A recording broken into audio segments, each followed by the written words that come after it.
last 6 months, San Francisco law enforcement reports seizing more than 325 pounds of narcotics. They say years of complaints over drug dealing, public defecation, and substance use are falling on deaf ears. The trouble.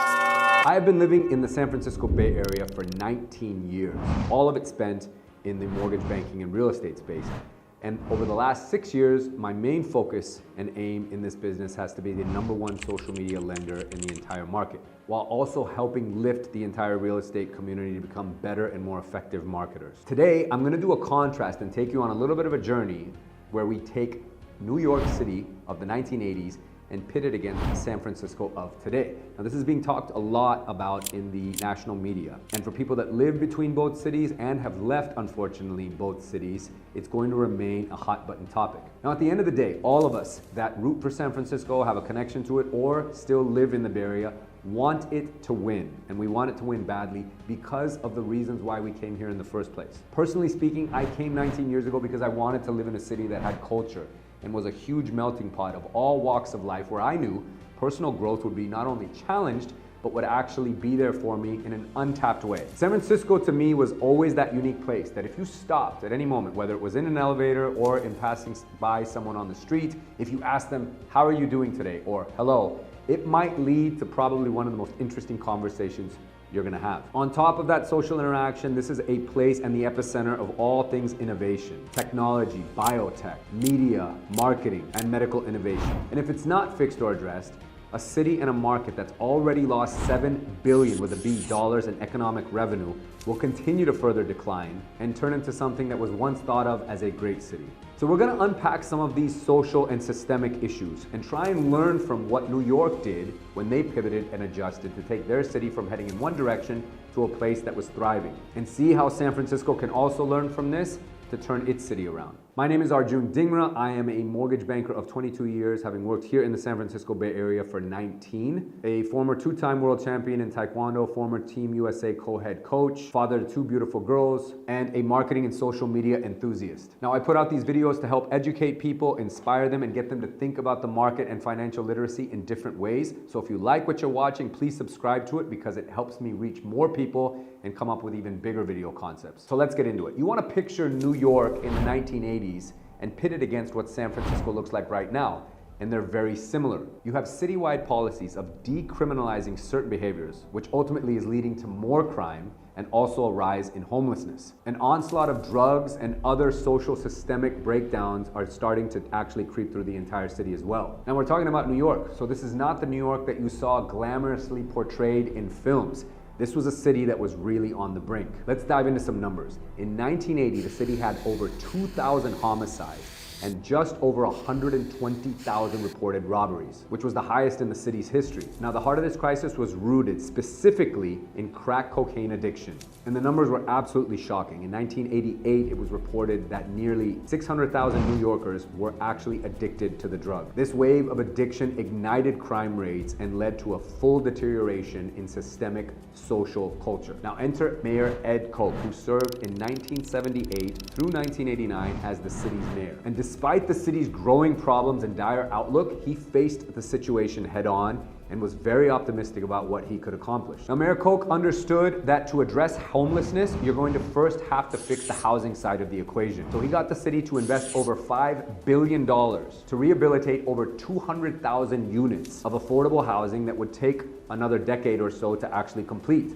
But he put this plan in motion. Following Koch came America's mayor, Rudy Giuliani, who took office in 1994. And we're not talking about Rudy of current times, we're talking about Rudy who was America's mayor during 9/11. Now, Mayor Giuliani instituted a policy that is referred to as the broken windows theory of policing, which means cracking down on minor crimes would eventually deter major crimes from taking place. Now, a lot of critics argued that this led to racial profiling and over-policing or over-arresting. And despite it remaining highly controversial, there is categorically no doubt that this led to a decline in crimes in the city of New York. New York City also needed to revitalize its neighborhoods if it was going to start attracting tourists back. Times Square, if you can believe it, was not the desirable place that it now is. It was the melting pot for drugs and prostitution during that time. During the 90s, it was cleaned up and commercialized and brought it forth north to what you know it as, which is one of the hottest tourist locations in the world. Mayor Giuliani has also cited in his book that he wrote shortly after 9/11 occurred, had a policy within his cabinet of trying to attain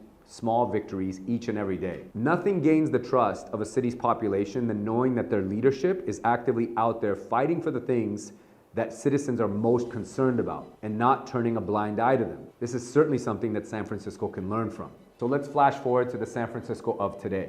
And while this is an entirely different city in its makeup, there's a lot of similar challenges as to what San Francisco is facing today that New York faced in the 80s, and I think a lot can be learned from this. In recent years, this city has experienced an explosion of wealth due to the tech industry boom.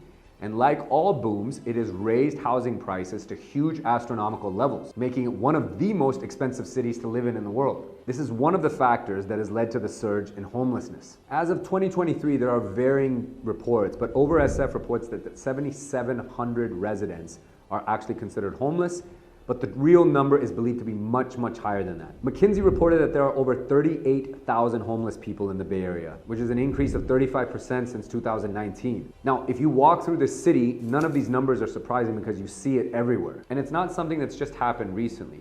This was leading up to the pandemic, surged during COVID, and since has not really changed. And despite the city's late efforts to try and cure this problem, it continues to struggle. Frankly, and in my opinion, they were a little bit late to the game, ignoring the calls for help from a lot of the citizens and dismissing it as just political theater. But there's no question that policies of defunding the police, a very slow and inconsistent and unclear reopening of the city post-COVID, and a complete categorical decriminalization of various behaviors have led to all of these unsightly things that we now live with here in San Francisco. Now, on the other side of the coin, you will hear critics of what I'm talking about tell you that reported crime in San Francisco is actually lower today than it was back 10, 15, or even 20 years ago. And if we stick to just reported crime, they're actually right.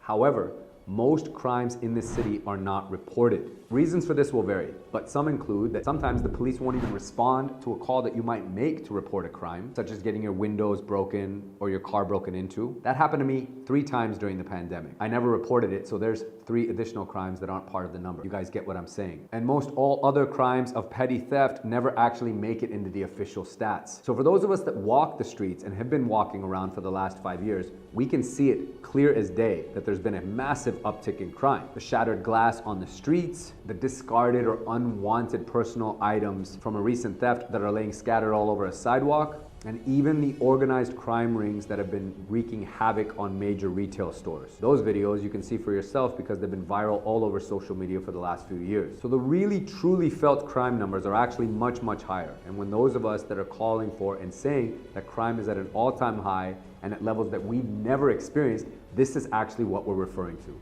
So how is the city of San Francisco tackling this crisis? Well, the city has adopted a much more progressive lane than New York did. San Francisco prides itself on trying to serve those in need, and thus provides a lot of services in the way of shelter, medical care, substance abuse treatment, and even financial stipends. However, the problem is far from being solved, and it only continues to get worse. As of 2023, the median home price in San Francisco is a staggering $1.4 million. Conversely, the minimum wage, despite being one of the highest in the United States, doesn't even come close to be able to afford such housing. Major businesses and conventions attached to those businesses or corporations have left San Francisco, leaving a huge economical and physical void. Block, Meta, Salesforce, Snap, PayPal, Lyft, Uber, and Airbnb, just to name a few, have all left downtown San Francisco. Major national retailers such as CVS, Walgreens, and too many other businesses to count have also backed out of the Bay Area due to decreasing sales numbers as a result of rising theft. Pillars of retail such as Nordstrom, Banana Republic, Saks Fifth Avenue, even major hotel chains have either turned in their keys to the buildings that they once operated in or just given notice saying that they are not going to renew their leases. And while many on the opposite side of this argument argue that retail has changed, the truth is that San Francisco, like New York, is a city that people actually come to enjoy the shopping culture, as well as all the other cultural amenities. So to say that retail is shopped and more people actually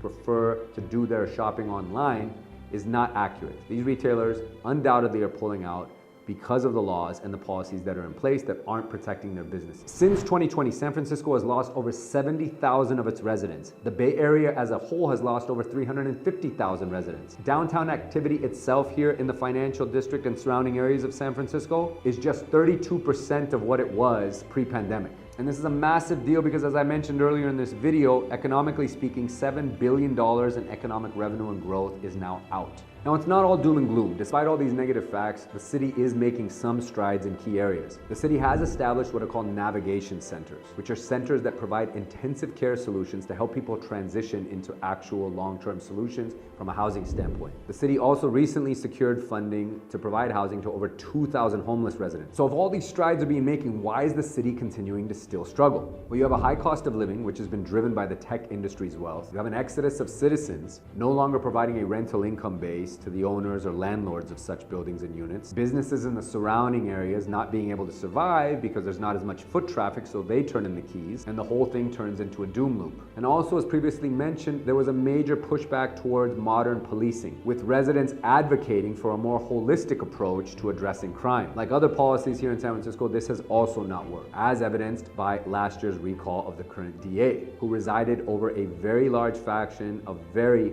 dissatisfied residents with the current crime policy. So what can New York teach San Francisco at this point with respect to its experiences? Both of these cities, despite their uniqueness and challenges, remind us that urban issues are very complex. They require persistent efforts coupled with sound and pragmatic policy and strong leadership with solid backbones that aren't going to bow to just social waves of whatever the hot trend is or protest line. We also learned that the city needs to adapt with solutions to its unique socio-economic culture. This comparison is not meant to be overly critical of San Francisco or even dismiss it as a failing city, but rather a call to continue learning, questioning, and ultimately improving this city and its outlook. Ultimately, any city in the United States needs to support its small business community first by providing a clear pathway for not only these businesses to open, but actually thrive, not constantly moving the goalpost on them. This involves keeping not only the city's residents, but those businesses safe, enforcing laws, cracking down on crime, so that it is no longer encouraged,